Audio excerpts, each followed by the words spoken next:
That's not my brother boss out. Ibrahim Traore of Burkina Faso is one of the most smartest presidents ever lived. A spy tried to poison him, but trust me, Ibrahim Traore outsmarted him. You already know what is coming. Please take your time and watch this video. Hit the comment section with your opinion. Hit the like button on Facebook and recommend video to everybody. Share the video because normally it's about to get down. It started with a teacup. Small, simple, ceramic. The kind offered to guests in meetings. The kind that carries respect in silence. But this one almost carried death. President Ibrahim Traore was in a private meeting at a military base outside Ouagadougou. Nothing big. Just a quiet gathering of senior officers and advisors to discuss logistics for an upcoming operation in the east. Calm, casual, nothing unusual. They sat in a circle under a mango tree. Cups of warm, spiced tea were passed around by a soldier in plain uniform. Traore took the cup, as always, with a smile. He nodded in thanks, but then he paused. He didn't sip, not yet. His eyes flicked toward the server. A new face, young, nervous. He held the cup in both hands, gently, like it was glass. Across the circle, Colonel Yaya Konate, an old officer known for his sharp mind and cold eyes, took his first sip quickly, almost too eagerly. He looked at the president and said, "Please, drink, sir. The tea is fresh." But Traore didn't move. He smiled. Then slowly, he placed the cup down on the small wooden table beside him. The air around them shifted, slightly. Not enough for a normal person to notice. But Captain Zongo, sitting in the back like always, saw the signal. Traore had trained with wolves. He knew how betrayal smelled. 2 hours earlier, inside the palace, Traore had received an anonymous tip, a small note left on his desk while he was in a meeting. "Watch your tea. Today, they will test your trust." No name, no clue, just that one warning. He didn't ignore it. Instead, he played along. He stuck to the schedule, traveled to the base, sat among men he had known for years, and waited for someone to show their hand. And now, as the untouched cup sat between them, something was very, very wrong. Traore looked straight at Colonel Konate and said, "You know, I always find it interesting. How many things can hide inside something as small as a cup?" Konate gave a tight smile. "That's the beauty of tea, sir." "Or the danger," Traore replied. Then he stood up slowly, and the tone of the entire meeting changed. President Ibrahim Traore stood tall, his hands behind his back, eyes steady on Colonel Konate. Everyone else at the meeting froze. The air turned thick. The birds nearby had gone silent, as if they, too, were waiting for what came next. Traore didn't raise his voice. He didn't pull rank. He just asked a question, quiet, but sharp like a blade. "Colonel, do you trust the people who poured this tea?" Colonel Konate blinked. His lips tightened. "Of course, Mr. President." "Good," Traore said. He turned to one of the aides and pointed to the untouched cup. "Then please, drink mine." The aide reached for the cup, confused. Konate's eyes widened. "No, wait," he said quickly. "We don't want to mix cups. There could be hygiene." Traore raised his hand. "Hygiene, Colonel, or poison?" The circle of officers went silent. You could hear the wind brushing against the trees. Konate tried to recover. "Mr. President, I assure you no one here would—" But Traore was already walking away from the table. He pulled out a small walkie-talkie and spoke 2 words. "Bring him." Within seconds, 2 soldiers came forward, escorting the young tea server, the nervous soldier in plain uniform, his hands tied behind his back. He looked terrified. His mouth was shaking. One of the president's bodyguards placed a small pouch on the table. Inside it, a tiny plastic vial found hidden in the server's sock. The label on it read in tiny writing, VXT42, a slow-acting neurotoxin, enough to kill a man within minutes, colorless, tasteless, odorless. And now, sitting inside a teacup meant for the lion of Burkina Faso. The president turned to the circle of officers. "I've led soldiers into real battles," he said calmly, "and I've buried brothers in war. But this, betrayal from inside our own house, is worse than any enemy." Then he looked at Konate again. "You invited me here. You arranged the tea, and you told me to drink first." Konate stood up slowly, his face pale. "This is madness." But Captain Zongo was already moving. Within seconds, Konate was surrounded. Traore stepped closer, face to face. "Did you think I wouldn't feel it, Colonel? You think I made it this far by drinking every cup handed to me?" Konate said nothing. Traore leaned in. "Men like you don't want power to serve. You want it to sell." Then he gave the order, "Take him in." No public arrest. We're not giving them a show. We're giving them silence. As the colonel was led away, the rest of the officers sat in disbelief. The poison had failed. But the message was clear. The lion had been tested. And he did not blink. Back at the palace, the traitor was locked in a cold underground room, the kind where the walls heard every word, but never spoke. Colonel Konate refused to talk. He denied everything, claimed he had nothing to do with the young tea server, said he didn't know about any poison, that he was being framed. But President Ibrahim Traore wasn't interested in shouting matches. He believed in evidence, quiet, sharp, and solid. Captain Zongo walked into the interrogation room with a small black notebook. It had been found hidden in the soldier's bag.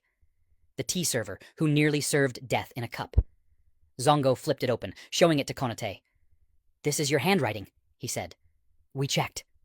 Inside the pages were coded names, meeting dates, and strange payment lists, including a large transaction just days before the attempted poisoning. But one name appeared more than any other. Le Chacal. The Jackal. Traore was watching from behind the mirror. He turned to his aide and asked, "Have we heard this name before?" The aide nodded slowly. "Yes, sir. It came up once in an intercepted call 3 months ago, linked to foreign intel." Traore's expression hardened.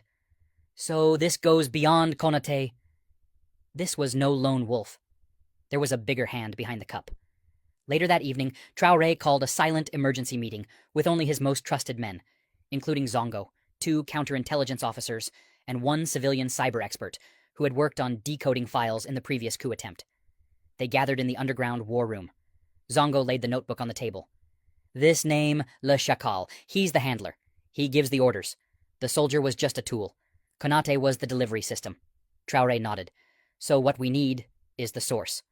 The cyber expert worked fast, connecting phone records, digital trails, satellite pings. Most of the lines had been wiped clean, but one message stood out. It was a burner phone used only once. The text said, "Pour la tasse, demain, il ne verra rien." For the cup, tomorrow, he will see nothing. Sent from a location less than 2 kilometers from the French consulate in Ouagadougou. Zongo looked up. "So he's still here?" Traore folded his arms. "If he's hiding in this city, then we are not hunting a ghost. We are hunting a man." And the hunt had just begun. The game had changed. No longer was it just about catching a corrupt colonel. Now, they were chasing the man behind it all, Le Chacal, the shadowy figure who gave the orders and vanished without a face. But Ibrahim Traore wasn't going to wait for another attack. This time, he would strike first. The cyber expert traced the burner phone's final signal to a luxury apartment building in Ouaga, 2000. A quiet, upscale area known for diplomats, foreign business workers, and international aid contractors. The building had no cameras in the hallways. Too convenient. "Whoever this jackal is," said Zongo, "he has protection. He knows how to hide." Traore leaned over the table in the war room. "Then we don't search for him like soldiers. We smoke him out.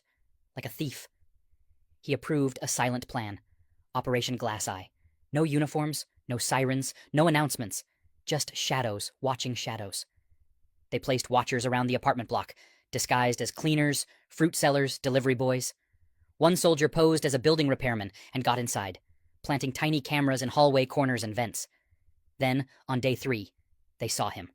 A tall, pale-skinned man with a sharp jaw and dark glasses, clean-cut, calm, and always wearing a hat.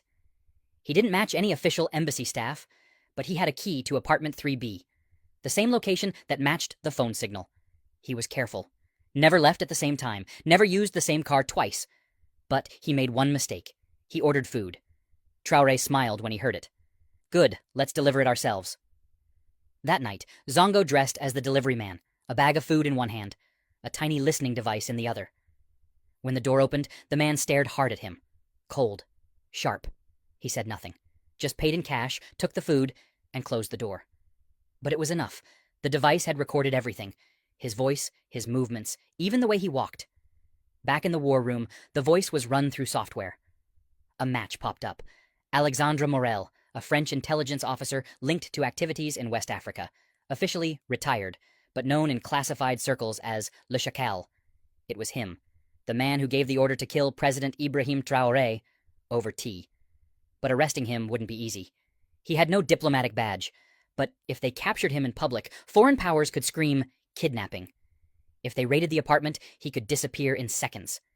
His exit routes were likely covered. Traore thought for a long moment. Then he said, "Let's give him what he wants." Zongo raised an eyebrow.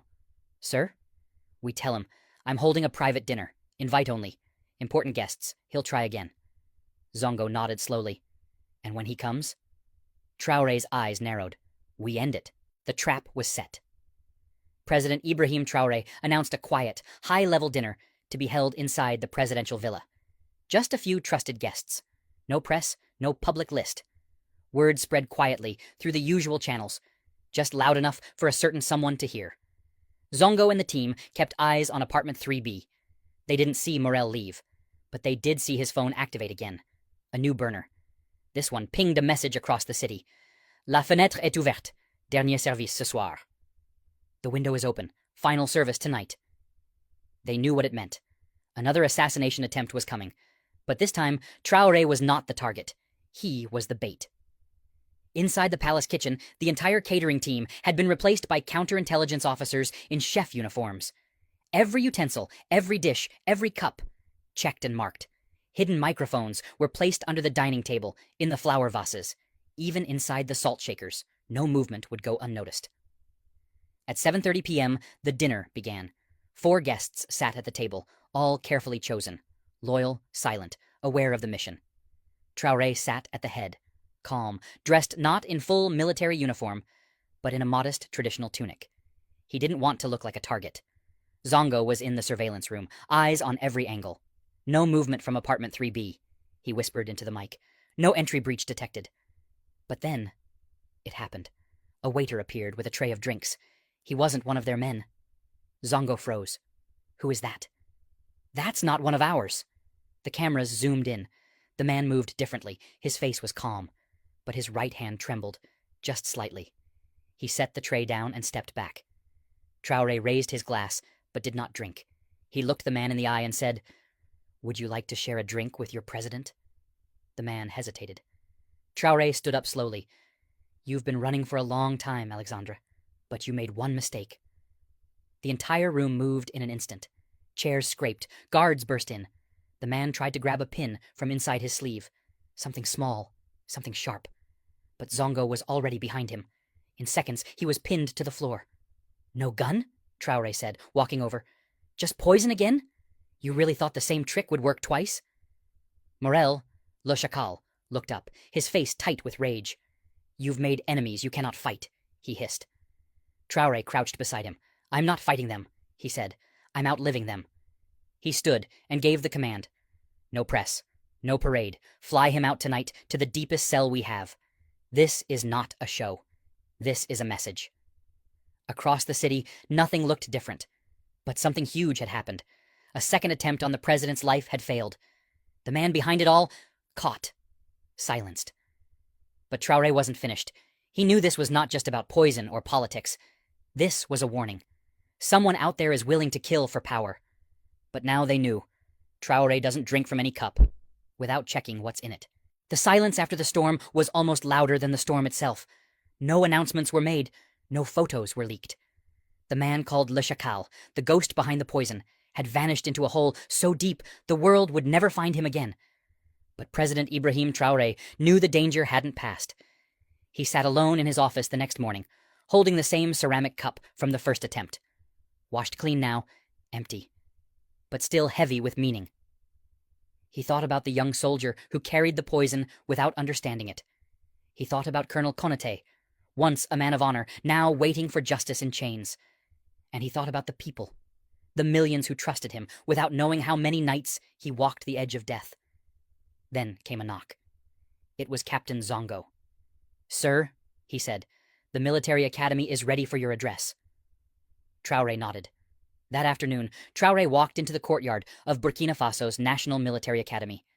Hundreds of young cadets stood in formation. They had heard the whispers. Something dangerous had happened, something big, but they didn't know the full truth. Traore stood on the stage, microphone in front of him, no paper in hand. He didn't need notes. "Some of you may not understand the weight of the uniform you wear," he began. "You think it gives you power, but it gives you responsibility." He raised the cup. "This cup almost ended my life. Not because of the tea inside, but because of the trust I placed in the wrong hands. He paused. The cadets were frozen. Some had wide eyes. Others clenched their fists. You will one day guard this nation, but guarding it is not just about guns. It is about honor, about knowing when to speak, and when to say no, even when money is offered, even when pressure comes from abroad. He looked across the sea of young faces. I did not survive because I am clever. I survived because I never forgot one truth. A nation is only as strong as the loyalty of its lowest guard. He turned to Zongo and raised the cup toward him. This is no longer a symbol of death. This is now a symbol of survival. He placed it on a stone pedestal beside the Academy flag. Let it remind you, he said, that even the smallest item can carry betrayal or courage. Choose what you carry. The cadets saluted. Some wiped tears. That evening, Traore sat quietly at the palace rooftop, watching the sunset bleed across the sky.